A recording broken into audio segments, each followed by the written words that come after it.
Hello everybody, Nadasfan back again today. We are jumping back into the Madden 11 Ultimate Team series here, episode 4 for my team. This team is still very much struggling to put a competitive lineup out there. As you see, my quarterbacks I have to choose from.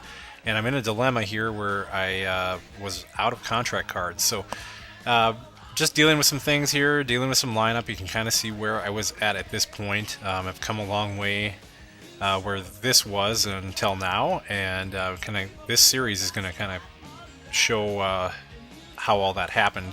And so part of that obviously is buying yourself packs of cards, using the coins you get in games, or if you use Microsoft points to get your coins. Either way, you get the coins and then you spend them on your packs here. And here we are opening up a pack. And this is obviously a bronze pack here as you look at the overall quality of the cards here. Nothing to write home about, but you'll see an average bronze pack, what it consists of. It's got some generic playbooks. It's got some of the lower end uniforms, lower end coaches. Here you'll see I had amassed at this point a decent amount of uniforms. This is before, by the way, before I really discovered what the heck I was doing with the card collections, and quite interesting enough, now that's pretty much my favorite aspect of Madden Ultimate Team now is the card collection, continuing and completing those collections in order to get yourself more coins to buy more packs and to get in on the auction house and all that.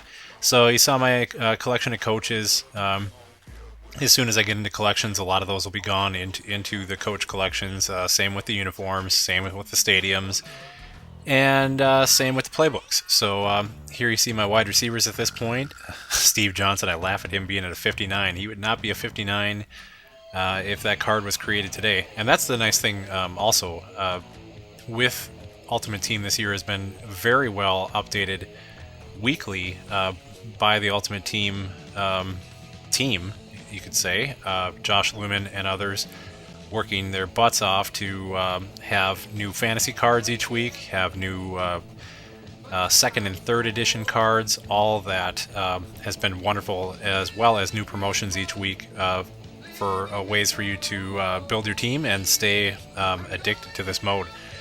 Keeping it fresh is a huge key. So as I've kind of toggled through some of what my team is here, did finally get some extension cards, putting those on some players here early on. That's a real struggle. I know I have friends that I've talked into playing that have problems right now, getting enough coins to buy packs, and then also, playing the games to get coins, but then ending up running out of contracts. I know that's a big complaint for everybody. So purchasing another pack here, this one a little bit higher up, and here is a big step in the transition of my team moving forward here, as I finally get a quarterback that I feel that I can maybe roll with here in Matt Castle, and a couple other decent players along with at that point Wizenhunt was probably one of my better coaching options.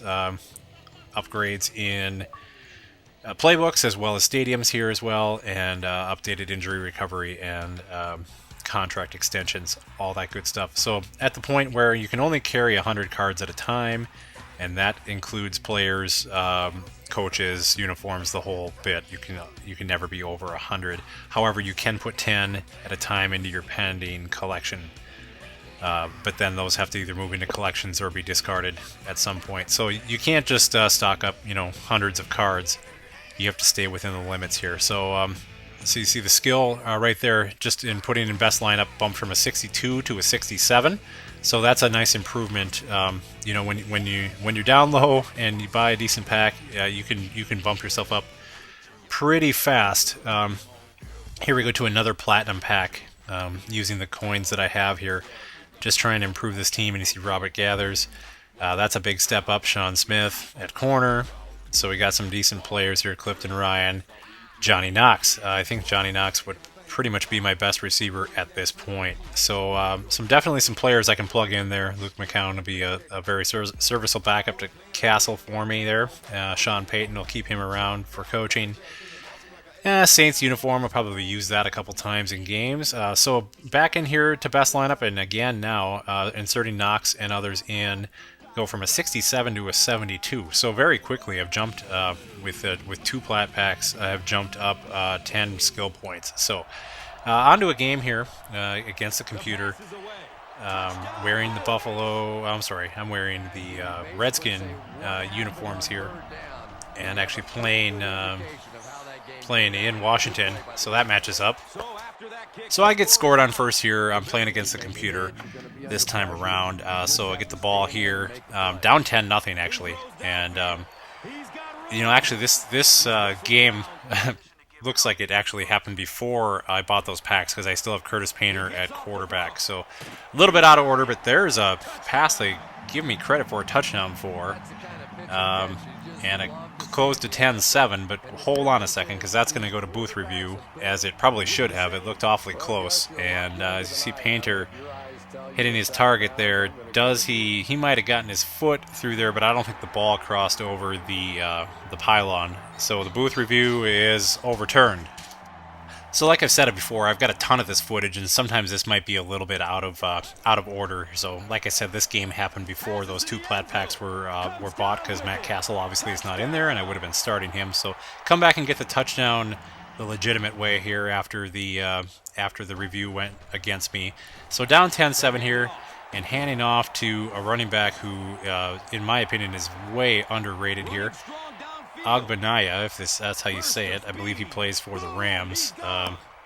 Just trucks through that pile, does not want to go down, and breaks the long touchdown run on there. So had a comment in the last episode that, who's that running back? He's a beast. Yes, he is, for his rating is only, I think at best, a 64. And he served me very well in the very early stages here of my team. So back on defense here, up 14-10. This ball's overthrown and will be picked there by Bush. And that's my ball going back the other way. So here's a replay, seeing the pick. It looked more like he was the receiver on the play, as he had a step on the receiver. So another touchdown from my back here, although this one is going to be debated by the refs. And is it a touchdown or not? Yep, they'll give it to him. So that's a 21-10 lead for me. They'll cut it. They'll get back on offense here, and the long pass, and that's my porous defense once again, giving up a long touchdown. They'll go for 2 and get it there, but 21-18, I run out the clock, and they can't get any closer, so that's a win for me. Still struggling to beat even the poor teams in the NFL there, but you see 14 attempts for 134 yards, most of it coming on that long run. But he's been a beast. So there it is. There's another episode. Come on back as we continue growing the team through card packs and through completing collections. We'll see you guys next time.